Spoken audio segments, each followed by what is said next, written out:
Hello friends, I was explaining the answers of questions of NCERT textbook class 9 science chapter 2 is matter around a sphere. Let us continue it. Next question from exercise. Write the steps you would use for making tea. Use the words solution, solvent, solute, dissolve, soluble, insoluble, filtrate and residue. Students, there are three ways by which tea can be prepared. I'm using the method. Let us see.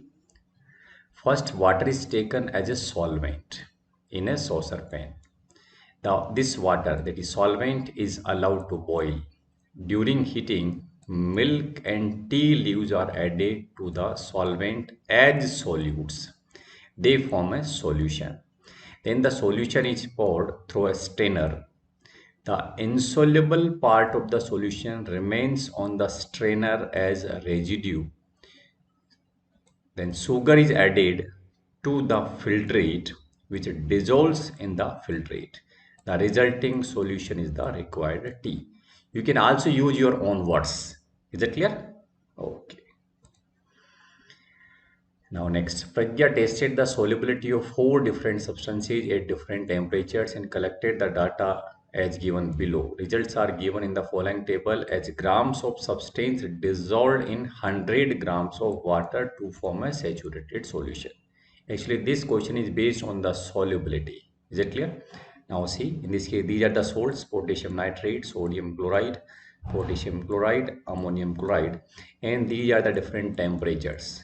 Is it clear? And at different temperatures, different solubility is given. That is, different amount of solute is given, which make a saturated solution. Okay, like for potassium nitrate at 223 Kelvin, 21 gram is present in the saturated solution.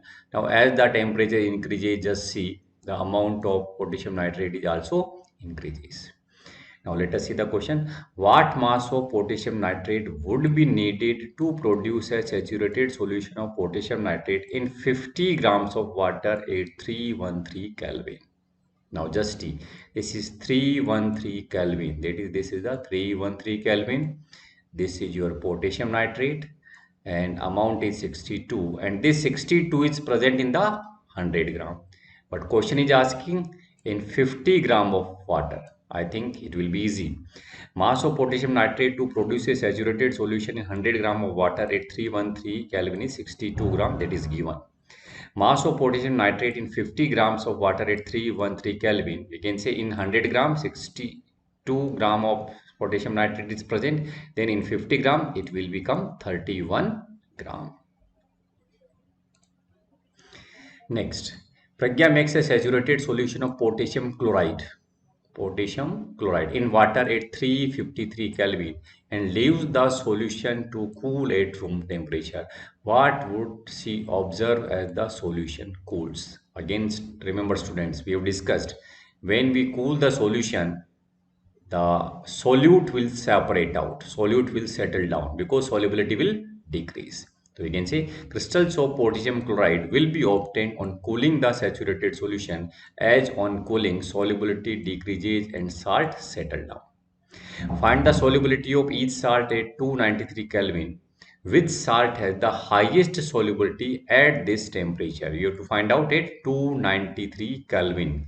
This is 293 Kelvin, and for each salt the solubility is given. Clear? That is potassium nitrate 32 gram, sodium chloride 36 gram, potassium chloride 35 gram, ammonium chloride 37 gram. Which is the highest? Definitely this is 37 gram. That is ammonium chloride has the highest solubility at this temperature. What is the effect of change of temperature on the solubility of salt? From this table you can observe as the temperature increases, solubility is increasing. Is it clear? For every salt you can see. That's why we can say on increasing the temperature, solubility of salt increases. Explain the following giving examples. These are the some terms. Saturated solution. When no more solute can be dissolved in a solution at a given temperature, it is called a saturated solution. Now, how can we explain with the help of an example? Suppose 500 gram of a solvent can dissolve a maximum of 150 gram of particular solute at 400 Kelvin. 400 Kelvin. Then the solution obtained by dissolving 150 gram of that solute in 500 gram of that solvent at 300 Kelvin is said to be saturated solution. Simply we can say whatever the amount dissolved in a solvent below this 400 Kelvin, that is considered as a saturated solution. Pure substance, we already discussed. A pure substance is a substance consisting of a single type of particles. That is, all constituent particles of the substance have the same chemical properties. For example, salt, sugar, water. Colloid. Again, whatever the properties of colloid you discussed, you can mention here. A colloid is a heterogeneous mixture. The particles of colloid cannot be seen individually with the naked eyes and seems to be distributed uniformly throughout the mixture. That is homogeneous. It is heterogeneous but seems like a homogeneous. The solute particles do not settle down when the mixture is left undisturbed. Colloids are quite stable. Colloids cannot be separated by the process of filtration. They can be separated by centrifugation. Colloids show the Tyndall effect, and examples are milk, butter, foam, fog, smoke, clouds. Okay. Next one is suspension. Again, you can mention the properties of suspension. Suspensions are the heterogeneous mixture. The particles in this mixture remain suspended throughout the bulk of the medium. The particles can be seen with the naked eye. Suspension show the Tyndall effect. The particles settle down when the mixture is left undisturbed. After settling, Tyndall effect is not shown. Suspension are unstable. Suspension can be separated by the method of filtration. Examples are mixtures of chalk powder and water, wheat flour and water. Classify each of the following as a homogeneous or heterogeneous mixture. These are the given: soda water, wood, air, soil, vinegar, filter tea. Okay, you can say homogeneous mixtures are soda water, air, vinegar, filtered tea, and heterogeneous mixtures are wood and soil. How would you confirm that a colorless liquid given to you is pure water? Remember, student, when anything is pure, if it is solid, it melts at a particular temperature. That is, it has a fixed melting point. And if it is liquid, then it has a fixed boiling point. Clear? But again, remember, boiling point can be changed with the atmospheric pressure. That's why we have to mention the atmospheric pressure. We can say every liquid has a characteristics boiling point. Pure water has a boiling point of 100 degrees Celsius or 373 Kelvin at 1 atmospheric pressure. Clear? If the given colorless liquid boils at 100 degrees Celsius at 1 atmospheric pressure, we can confirm that given colorless liquid is pure water. Which of the following materials fall in the category of a pure substance? These are the given. Now you can find out pure substance are ice, only contains the water molecule, iron, hydrochloric acid, calcium oxide, and mercury. Now remaining is we can say milk is not pure. Then brick is not pure, wood is not pure, air is not pure. Clear? Identify the solutions among the following mixtures. Again, we say solutions are the mixtures, but solutions are homogeneous mixture. So which one is homogeneous? Soil? No, it is not a mixture. Seawater? Definitely it is a solution. Solution is a mixture, but it is not. Soil is a mixture, but it is not a solution. Air is a homogeneous mixture, that's why it is a solution. Coal is a mixture, but it is heterogeneous, that's why it is not a solution. Soda water is a homogeneous mixture, that's why it is a solution.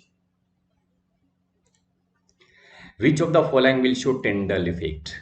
What type of substances show the Tyndall effect? Definitely, which are colloids. So you can find out which one is colloid. Salt solution, it is not a colloid. Yes, milk is a colloid. That's why milk will show the Tyndall effect. Copper sulfate solution, no, it is again two solution, it will not show. Starch solution, yes, it is a colloid, that's why it show the Tyndall effect. Classify the following into elements, compounds, and mixtures. Then let us see. Sodium is an element. Soil is a mixture. Sugar solution is a mixture. Silver is element. Calcium carbonate is compound. Tin is element. Silicon is element. Coal is mixture. Air is mixture. Soap. Now see, actually chemically, soap is the sodium or potassium salts of the fatty acids. According to this definition, this is a compound. But the soap which is marketed, it is a mixture because it contains the number of other substances also. So you can also write it may be compound or it may be mixture. Methane is a compound, carbon dioxide is a compound, blood is a mixture. Which of the following are chemical changes? Growth of a plant. This is chemical change. Now, students, growth of plant include the overall growth, and overall growth involves the chemical process in the plant taking place. That's why it is a chemical change. Rusting of iron is a chemical change. Mixing of iron filings and sand, this is only mixing, that's why physical change. Cooking of food, definitely composition is changed, that's why chemical change. Digestion of food, again new substances are formed in the digestion, that's why chemical change. Freezing of water, only physical state is changed, that's why this is a physical change. And burning of a candle, we already discussed, this is chemical as well as physical changes. Okay, thank you.